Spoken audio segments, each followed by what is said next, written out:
अस्सलामुअलैकुम dear students, उम्मीद करता हूँ आप सब स्टूडेंट ठीक ठाक होंगे, खैरियत से होंगे। डियर स्टूडेंट्स, आज की इस वीडियो में हम BSN 6 semester and post RN second semester के सब्जेक्ट एपिडेमियोलॉजी के यूनिट नंबर 7 जो कि हमारे साथ एपिडेमियोलॉजिकल मेथड्स है, इसके आज हम पार्ट 2 को डिस्कस करेंगे और इसको समझने की कोशिश करेंगे। जैसे कि डियर स्टूडेंट्स, मैंने आप सब स्टूडेंट्स को इससे पहले भी बताया था कि ये वाला जो यूनिट है बहुत ज़्यादा इम्पोर्टेंट है MCQs पॉइंट ऑफ व्यू से, और इसके साथ साथ ये यूनिट जो है बहुत ज़्यादा कंसेप्चुअल भी है। सो इसलिए तमाम स्टूडेंट्स के लिए बहुत ज़्यादा ज़रूरी है कि इस लेक्चर को गौर से सुने। जो भी मैं आप स्टूडेंट्स के साथ शेयर कर रहा हूँ उसको अंडरस्टैंड करने की कोशिश करें, अपने कंसेप्ट को इस लेक्चर के दौरान ही क्लियर करने की कोशिश करें। तो इस तरह से फिर आपको हर तरह के MCQs अगर इस यूनिट से आते हैं तो आपको फिर पानी की तरह आसान होंगे। सो इसलिए आप लोगों ने लेक्चर को गौर से सुनना है, ठीक है। सो डियर स्टूडेंट, जैसे कि आप सबको पता है कि इससे पहले इस यूनिट के पार्ट 1 में हमने क्रॉस सेक्शनल स्टडी तक काफ़ी डिटेल के साथ इसको डिस्कस कर लिया था। आज के लेक्चर में हम अपने लेक्चर की जो शुरुआत है वो कोहॉर्ट स्टडी से करेंगे, और इसी तरह से कोहॉर्ट स्टडी का जो पूरा प्रोसीजर होता है, जो डिज़ाइन होता है, मेथड होता है, उसके बारे में बात करेंगे। जैसे कि आप देख सकते हैं कि जब भी हम कोहॉर्ट स्टडी करते हैं तो कोहॉर्ट स्टडी करने का जो तरीका है वो ये होता है कि सबसे पहले हम एक डिफाइंड पॉपुलेशन को सेलेक्ट करते हैं। डिफाइंड पॉपुलेशन से मुराद ये है कि वो पॉपुलेशन जिससे हमने क्या करना होता है, सैंपल लेना होता है, ठीक है। सो जब हम डिफाइंड पॉपुलेशन सेलेक्ट कर लेते हैं तो सेलेक्ट करने के बाद फिर हम नॉन रेंडमाइज प्रोसेस के ज़रिए जो है, मेथड के ज़रिए, टेक्निक के ज़रिए सैंपल्स जो है वो पॉपुलेशन से बना लेते हैं, ले लेते हैं। इसी तरह से फिर उस सैंपल से हम दो तरह के ग्रुप्स बनाते हैं। एक हमारे साथ एक्सपोज ग्रुप होता है और एक हमारे साथ नॉन एक्सपोज ग्रुप होता है, ठीक है। सो जो एक्सपोज ग्रुप होता है तो उसमें भी हमारे साथ दो तरह के लोग होते हैं। एक वो लोग जिनको डिजीज़ जो है एक्सपोजर की वजह से डेवलप हो चुकी होती है, और एक वो लोग जो कि एक्सपोज होने के बावजूद उनमें डिजीज़ जो है वो डेवलप नहीं हुई होती, ठीक है। इसी तरह से जो नॉन एक्सपोज ग्रुप है तो उसमें भी हमारे साथ दो तरह के लोग होते हैं, सब्जेक्ट्स होते हैं। एक वो लोग जो कि एक्सपोज ना होने के बावजूद उनमें डिजीज़ जो है वो डेवलप्ड हो जाती है, और एक वो लोग जो कि उनमें डिजीज़ डेवलप नहीं होती क्योंकि वो एक्सपोज नहीं हुए होते, ठीक है। सो ये हमारे साथ टोटल 4 ग्रुप जो है इस तरह से बन जाते हैं, और इसको फिर हम क्या करते हैं, स्टडी करते हैं। कोहॉर्ट स्टडी के बारे में मैं अगर आप स्टूडेंट्स को बताऊं तो कोहॉर्ट स्टडी जो है ये हमारे साथ एक ऐसी स्टडी होती है जिसको हम एक ख़ास टाइम पीरियड के लिए करते हैं, ठीक है। जिसके दौरान हम क्या करते हैं, जिसके दौरान हम अपने जो सब्जेक्ट्स है, अपने जो पार्टिसिपेंट है, उनको एक ख़ास टाइम पीरियड के लिए अंडर ऑब्जर्वेशन रखते हैं, उनकी मॉनिटरिंग करते हैं, और उस टाइम पीरियड के दौरान हम देख रहे होते हैं कि आया इनमें किसी किस्म की बीमारी जो है वो डेवलप्ड होती है या नहीं, ठीक है। तो इसको हम क्या कहते हैं, इस तरह की जो स्टडी होती है इसको हम कोहॉर्ट स्टडी कहते हैं। इसी तरह से कोहॉर्ट स्टडी के लिए दूसरे सिनोनिम यूज़ होते हैं, दूसरे वर्ड्स यूज़ होते हैं। जैसे कि आप देख सकते हैं कि cohort study also called follow up और इंसिडेंट स्टडी। कोहॉर्ट स्टडी को आप फॉलो अप या इंसिडेंट स्टडी भी कह सकते हैं, ठीक है। इसी तरह से because the data on exposure and disease refer to different point in times, cohort study are also called longitudinal study, ठीक है। कोहॉर्ट स्टडी जो है इसको आप लॉन्गिट्यूडनल स्टडी भी कह सकते हैं, फॉलो अप स्टडी भी कह सकते हैं, और इंसिडेंस स्टडी भी कह सकते हैं। क्योंकि इसमें हमारे साथ जो एक्सपोजर होते हैं और जो डिजीज़ डेवलप्ड होते हैं तो वो मुख्तलिफ पॉइंट्स, टाइम के मुख्तलिफ पॉइंट्स पर जो है वो हमारे साथ क्या होते हैं, रिपोर्ट होते हैं। मिसाल के तौर पर आप 5 ईयर्स के लिए क्या करते हैं, आप एक 5 ईयर्स के लिए क्या करते हैं, स्टडी करते हैं। आपका जो टाइम पीरियड है वो 5 ईयर्स है, ठीक है। 5 ईयर्स के लिए कर रहे हैं तो यहाँ से लेकर यहाँ तक का जो ड्यूरेशन है ये क्या है, 5 ईयर्स पर मुश्तमिल है। ये 1 हो गया, ठीक है, 1 ईयर ये हो गया, 2 ईयर ये हो गया, 3 हो गया, इसी तरह से 4 हो गया और ये लास्ट वाला हमारे साथ 5 है। सो जब हम यहाँ से स्टडी स्टार्ट कर लेते हैं तो स्टडी स्टार्ट करने के बाद हम अपने सब्जेक्ट को जो है अंडर ऑब्जर्वेशन रखते हैं, ठीक है, और देखते हैं कि इस टाइम पीरियड के पूरा होने तक कितने लोग जो है वो मुतासिर होते हैं, कितने लोगों में जो है वो डिजीज़ डेवलप्ड होती है, उनमें जो है केसेस रिपोर्ट होते हैं। सो मिसाल के तौर पर हमारे साथ कुछ पार्टिसिपेंट ऐसे होंगे कि उनको जो है विद इन 1 ईयर जो है उनमें केस क्या हो जाएगा, उनमें केस जो है वो रिपोर्ट हो जाएगा। कुछ लोग ऐसे होंगे कि उनमें जो है 3 साल के अंदर जो है एक केस जो है वो क्या हो जाएगा, रिपोर्ट हो जाएगा। तो मतलब मेरी बात का ये है कि ये एक ऐसी स्टडी होती है जिसमें हमारे साथ मुख्तलिफ पॉइंट पर जो है क्या होती है, मुख्तलिफ पॉइंट्स पर हमारे साथ डिजीज़ से रिलेटेड इंफॉर्मेशन मिलती है, केसेस जो है वो हमारे साथ रिपोर्ट होते हैं, ठीक है। Cohort study have also been called prospective study. इसी तरह से कोहर्ट स्टडी को जो है आप प्रोस्पेक्टिव स्टडी भी कह सकते हैं, ठीक है। सो एमसीक्यूज पॉइंट ऑफ व्यू से ये बहुत ज़्यादा इंपॉर्टेंट है। एग्जाम में आपसे पूछ सकते हैं कि कोहर्ट स्टडी का दूसरा नाम क्या है, ठीक है। फॉलो अप भी इसको कहते हैं, इंसिडेंट स्टडी भी इसको कहते हैं, लॉन्गिट्यूडनल स्टडी भी इसको कहते हैं और इसके साथ साथ प्रोस्पेक्टिव स्टडी भी इसको कहते हैं, ठीक है। Cohort study, the observation of cohort over time measure to outcomes.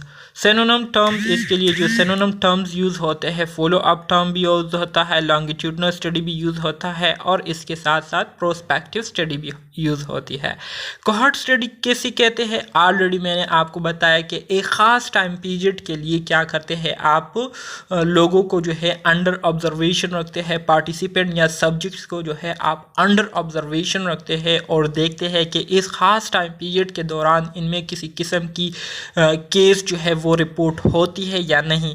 तो इस तरह की जो ऑब्जर्वेशन हम करते हैं एक ख़ास टाइम पीरियड तक के लिए, ठीक है, ताकि हम आउटकम जो है हेल्थ से रिलेटेड आउटकम मेजर कर सके। तो इस तरह की जो स्टडी होती है इसको हम क्या कहते हैं, इसको हम कोहर्ट स्टडी कहते हैं, ठीक है। यहाँ पर हमारे साथ मुख्तलिफ़ किस्म के कोहर्ट स्टडी है जिसमें हमारे साथ बर्थ कोहर्ट आ गई, ठीक है। Birth cohort study, all individual in a defined geographical area born in the same period, कि कितने बच्चे हैं जो कि एक ख़ास टाइम पीरियड के दौरान जो है वो पैदा हुए हैं, ठीक है। मिसाल के तौर पर जनवरी से लेकर लास्ट दिसंबर तक ये 1 ईयर क्या है, टाइम पीरियड है। सो इस 1 ईयर के दौरान कितने बच्चों की पैदाइश हुई, इसकी हम जब मेजरमेंट करते हैं इसको हम क्या कहेंगे, कोहर्ट स्टडी कहेंगे। इंसेप्शन कोहर्ट से मुराद ये है कि all individual assembled at a given point based on some factors, for example work faces is called inception cohort. Inception cohort से मुराद ये है कि मिसाल के तौर पर आप जानना चाहते हैं कि एक ख़ास जगह पर लोग जो है एक ख़ास टाइम पीरियड के दौरान जो है वो जमा होते हैं, ठीक है। तो इस पर जब हम स्टडी करते हैं कि जो लोग जमा होते हैं एक ख़ास टाइम पीरियड के दौरान, ठीक है, तो इसको हम क्या कहेंगे, इसको हम कोहर्ट स्टडी कहेंगे। जैसे कि वर्किंग प्लेसेस पर अगर आप देखें तो एक ख़ास टाइम पीरियड के लिए लोग क्या होते हैं, ऑफिस जाते हैं, वहाँ पर काम करते हैं, ड्यूटी देते हैं, या जो दूसरी हमारे पास वर्किंग प्लेसेस है, ठीक है। तो ख़ास टाइम पीरियड के लिए लोग वहाँ आते हैं, काम करते हैं और फिर चले जाते हैं। एक्सपोजर कोहर्ट, एक्सपोजर कोहर्ट से क्या मुराद है, a group of individual that potentially share a common exposure is called exposure cohort, ठीक है। कि एक ख़ास टाइम पीरियड के लिए जो है लोग क्या हो रहे हैं, किसी ख़ास इन्वायरमेंट को एक्सपोज हो रहे हैं, ठीक है। तो एक्सपोज होने की वजह से उनमें जो रिस्क फैक्टर्स पैदा होते हैं उसकी वजह से, ठीक है, तो उसको जब हम मेजर करते हैं इसको हम एक्सपोजर कोहर्ट कहेंगे। डिजीज़ कोहर्ट से मुराद ये है कि एक ख़ास टाइम पीरियड के दौरान जो है कितने लोगों में डिजीज़ जो है वो रिपोर्ट हुई है, तो इसको हम डिजीज़ कोहर्ट कहेंगे, सही है। मज़ीद आगे बढ़ते हैं। Steps in cohort study. जब भी हम कोहॉर्ट स्टडी करते हैं तो इसको करने के हमारे साथ कुछ ख़ास स्टेप्स होते हैं, तो उन ख़ास स्टेप्स को अगर हम फॉलो करेंगे तो हमारी स्टडी जो है वो फिर इफ़ेक्टिव होंगी। So cohort study are conducted in 3 fundamental steps. सबसे पहला स्टेप क्या होता है? Identify cohort of exposed and unexposed individual who are free of disease outcome of interest at the beginning of study. सबसे पहला जो स्टेप ये होता है कि हम क्या करेंगे, हम सैंपल लेंगे, ठीक है, और सैंपल में हमारे पास जो एक्सपोजर और अनएक्सपोजर लोग होंगे तो उनको हम आइडेंटिफाई करेंगे, और जब हम उन पर स्टडी स्टार्ट करेंगे तो स्टडी के स्टार्ट करने में दोनों ग्रुप में किसी किस्म की बीमारी जो है वो नहीं होनी चाहिए, वो डिजीज़ फ्री होने चाहिए, ठीक है, ताकि हमें फिर पता चले कि ये बीमारी जो है इनमें पहले से नहीं थी बल्कि अब इनमें रिपोर्ट हुई है। तो दोनों ग्रुप जो है हमारे साथ क्या होने चाहिए? डिजीज़ फ्री होने चाहिए। इसी तरह से observe each cohort over time for the development of the outcome of interest. मतलब यह है कि टाइम के साथ साथ हमने क्या करना है, हर पार्टिसिपेंट, हर एक सब्जेक्ट को जो है उनको ऑब्जर्व करना है, उनको चेक करना है, ताकि उनमें किसी किस्म की बीमारी अगर रिपोर्ट हुई हो, पैदा हुई हो, तो उसके बारे में हमें टाइम पर पता चले।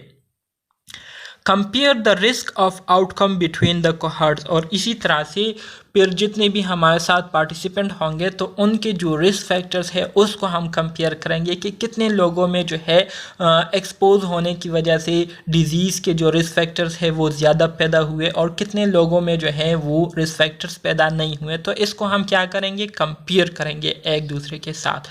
तो ये वो 3 बुनियादी स्टेप्स है जो कि हम कोहॉर्ट स्टडी में इस पर बहुत ज़्यादा जो है फोकस करते हैं, क्योंकि इससे हमारी जो स्टडी होती है वो क्या होगी?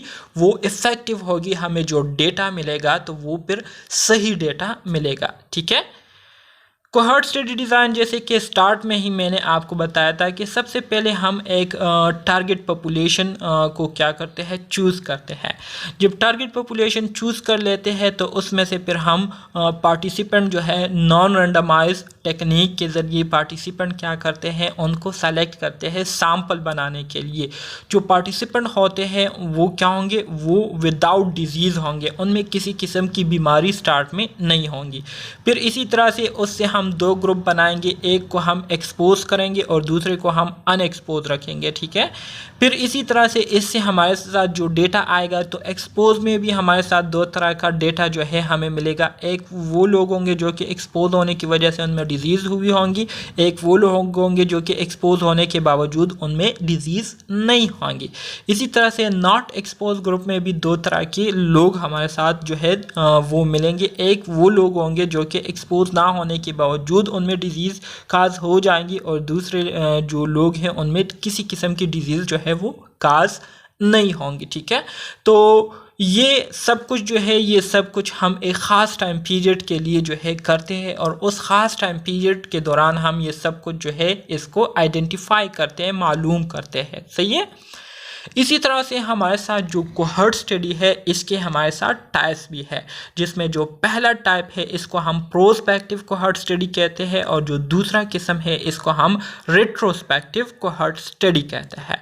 प्रोस्पेक्टिव कोहॉर्ट स्टडी मतलब कॉन्ग्रुएंट कोहॉर्ट स्टडी और लॉन्गिट्यूडनल स्टडी होती है, ठीक है। जैसे कि नॉर्मली हम करते हैं कि एक ख़ास टाइम पीरियड के लिए आप क्या करते हैं, सिर्फ सब्जेक्ट को अंडर ऑब्जर्वेशन रखते हैं और उनके जो इंसिडेंट्स होते हैं उसको मैयर करते हैं। जबकि रेट्रोस्पेक्टिव कोहॉर्ट स्टडी मतलब नॉन कॉन्ग्रुएंट कोहॉर्ट और हिस्टोरिकल कोहॉर्ट स्टडी मतलब ये है कि इसमें हम प्रेजेंट के साथ साथ जो पास्ट हिस्ट्री है उसको भी हम देखते हैं, मतलब प्रेवलेंस को भी हम इसमें क्या करते हैं, मैयर करते हैं। तो इस वजह से हम इसको रेट्रोस्पेक्टिव कोहॉर्ट स्टडी कहते हैं। सो प्रोस्पेक्टिव कोहॉर्ट स्टडी जैसे कि आप देख सकते हैं कि हमने क्या किया, हमने एक स्टडी शुरू की है और हमारे पास एक्सपोजर है, ठीक है। एक्सपोज होने के बाद उसके हम आउटकम्स देखते हैं। जबकि रेट्रोस्पेक्टिव स्टडी में हम क्या करते हैं, रेट्रोस्पेक्टिव स्टडी में हमारे पास वो लोग होते हैं जो कि पहले से जो है एक्सपोज हुए होते हैं, पहले से भी उनमें किसी किस्म की जो है ऑलरेडी डिजीज़ जो है वो मौजूद होती है, ठीक है। और इसके साथ साथ फिर हम उनको जब अंडर ऑब्जर्वेशन करते हैं तो मज़ीद उनको हम क्या करते हैं, स्टडी करते हैं और देखते हैं कि एक ख़ास टाइम पीरियड के दौरान में उनमें किसी और किस्म की केसेस जो है वो रिपोर्ट होते हैं या नहीं। ठीक है, इसी तरह से जो एम्बी डायरेक्शनल है, तो एम्बी डायरेक्शनल में फिर हम दोनों देखते हैं। ठीक है, दोनों देखते हैं। Time frame for a hypothetical prospective cohort study in 2000। ठीक है, सो ये आपको एक एग्जांपल दिया गया है कि 2000 में एक प्रोस्पेक्टिव स्टडी की गई थी जिसमें इस तरह का डेटा सब कुछ इन्होंने मैनेज किया हुआ है, सारा वही प्रोसेस है। तो डियर स्टूडेंट्स, अब हम बात करेंगे prospective and retrospective cohort study में डिफरेंस क्या है, तो इसको डिस्कस करेंगे।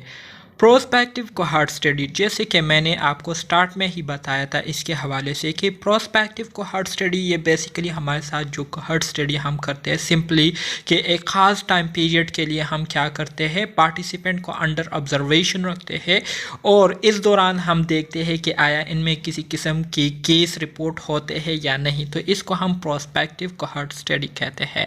इसमें हम क्या करते हैं, इसमें इन्वेस्टिगेटर से मुराद जो रिसर्चर होते हैं, जो स्टडी करने वाले होते हैं, जो कि स्टडी कर रहे होते हैं पार्टिसिपेंट पर। ठीक है, तो उनको हम इन्वेस्टिगेटर भी कहते हैं, रिसर्चर भी कहते हैं।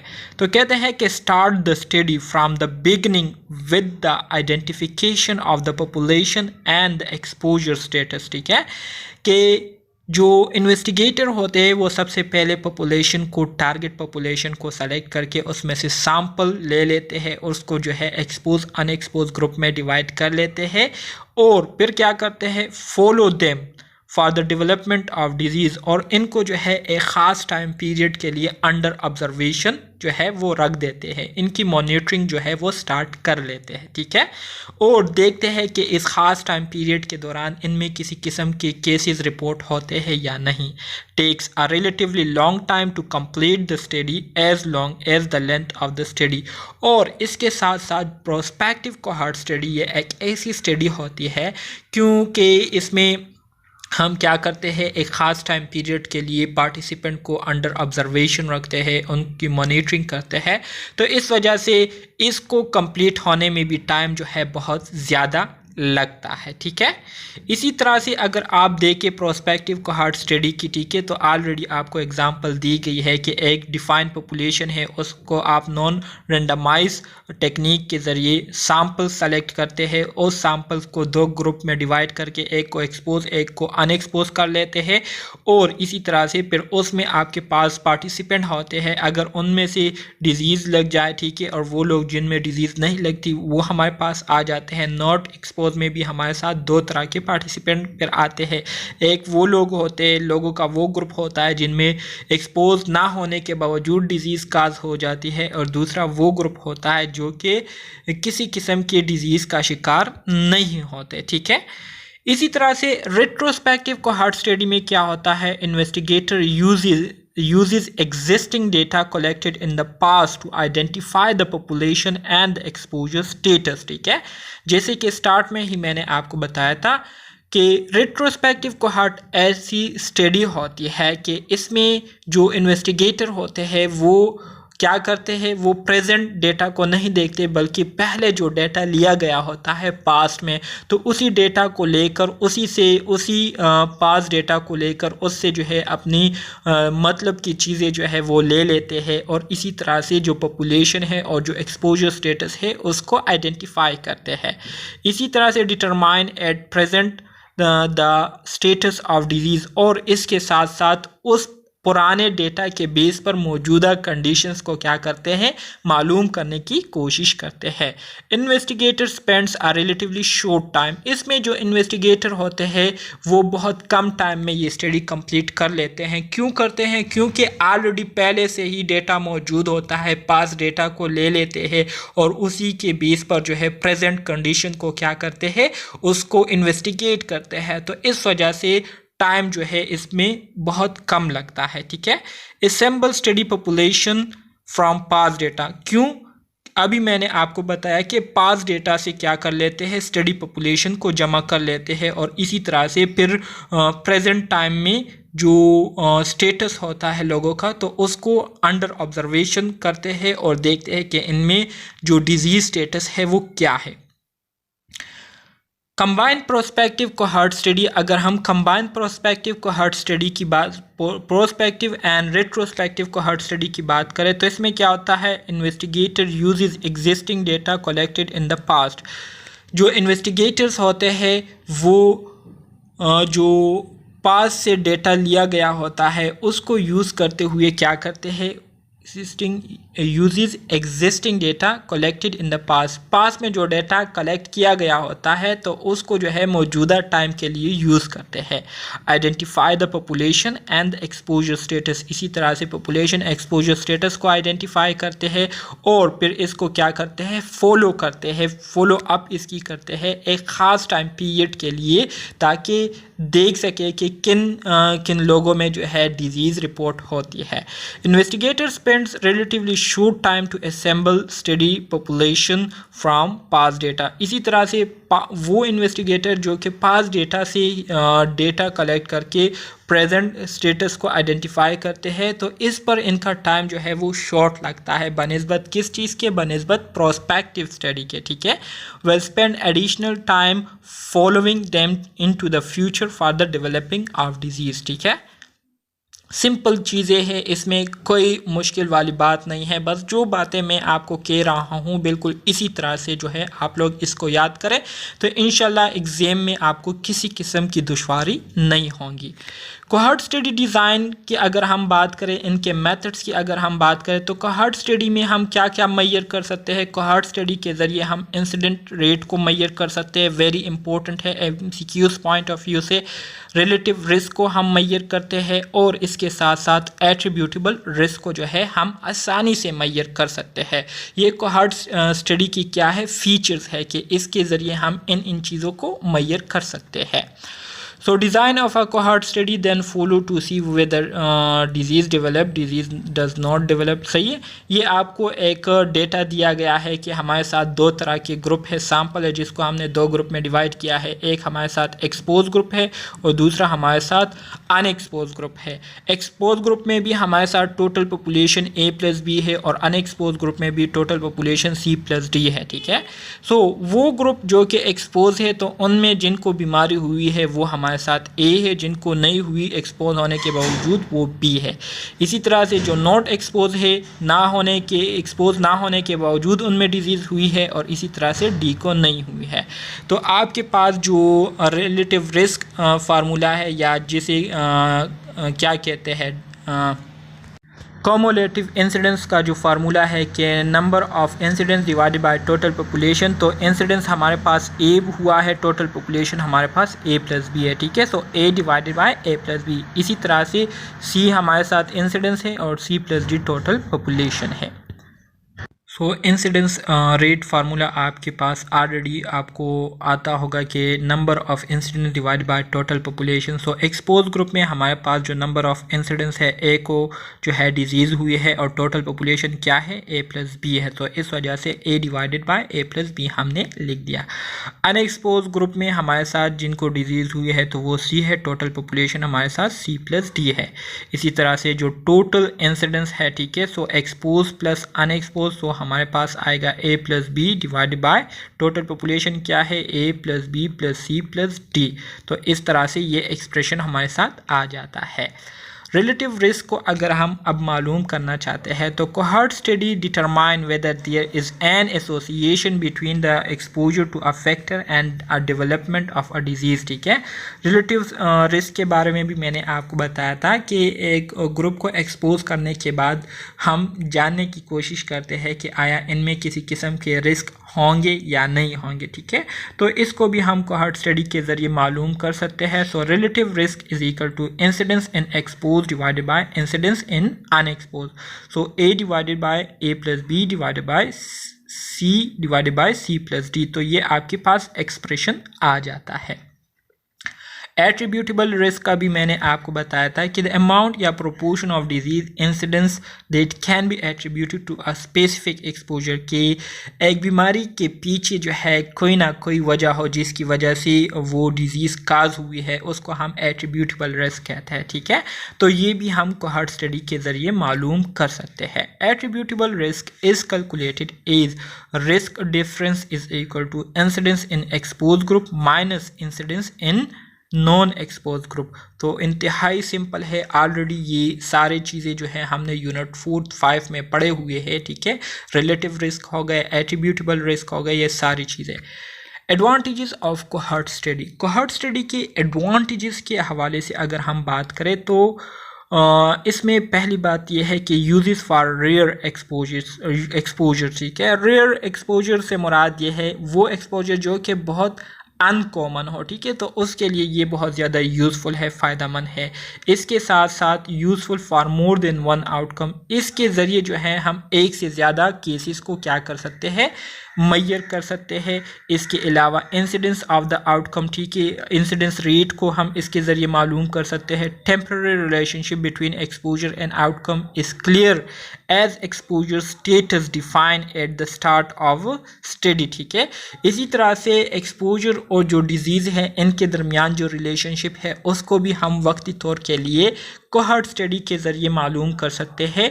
अगर स्टडी हमारे साथ प्रोस्पेक्टिव स्टडी हो तो फिर क्या होता है, minimize biases in measurement of exposure. तो इसके ज़रिए फिर एक्सपोजर में जो एक्सपोजर की मेजरमेंट में जो बाइजेस आते हैं, बाइजेस से मुराद जो कैलकुलेशन में मिस्टेक होती है या गलतियां होती है तो वो कम हो जाती है प्रोस्पेक्टिव स्टडी की वजह से। समटाइम्स द ओनली एथिकल और legal way to do study, और इसी तरह से बाज़ औक़ात जो है एथिकली और लीगली स्टडी करने के लिए हम कोहॉर्ट स्टडी ज़्यादातर प्रेफर करते हैं। Stratification, nested case control, multi variety analysis can be applied. इसी तरह से इसके ज़रिए स्ट्रेटिफिकेशन से मुराद ये है ये मुख्तलिफ ग्रुप में या मुख्तलिफ कैटेगरीज़ में हम इसको क्या करते हैं, इसको हम कर सकते हैं, कन्वर्ट कर सकते हैं। नेस्टेड केस कंट्रोल में इसको हम यूज़ करते हैं, और मल्टी वेराइटी एनालिसिस मतलब बहुत किस्म के वेराइटी के हमारे साथ केसेस होते हैं तो उसमें भी हम इसको यूज़ कर सकते हैं, इसको हम अप्लाई कर सकते हैं। डिसएडवांटेजेस की अगर हम बात करें तो रेयर आउटकम के लिए हम इसको यूज़ नहीं कर सकते, इतना अच्छा नहीं है। मतलब ऐसी डिजीज़ जो कि बहुत रेयर हो तो उसको हम इसके ज़रिए मालूम नहीं कर सकते।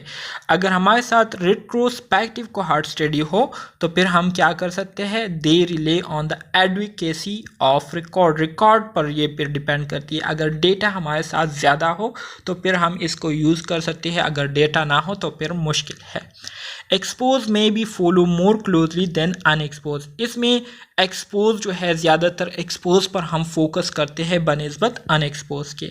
If prospective they can be very expensive and slow, अगर हमारे साथ कोहॉर्ट स्टडी प्रोस्पेक्टिव हो तो फिर इस पर ख़र्चा भी बहुत ज़्यादा आता है और इसके साथ साथ ये बहुत ज़्यादा टाइम कंज्यूमिंग प्रोसेस बन जाता है।